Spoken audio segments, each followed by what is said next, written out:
Alright, infamous ground wire under a vet. Here we go.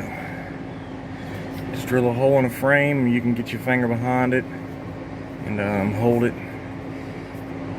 And after it's on, we're going to go in through right here with a grommet to go up.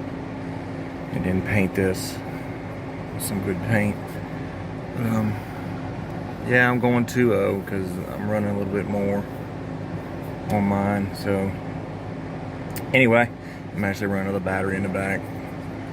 But that's the underside of a vet. Yeah, if anybody ever wanted to see, flat.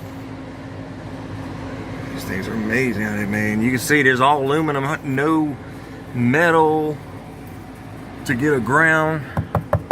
Plastic. They put their name on everything now. And you see this? That's what I'm talking about.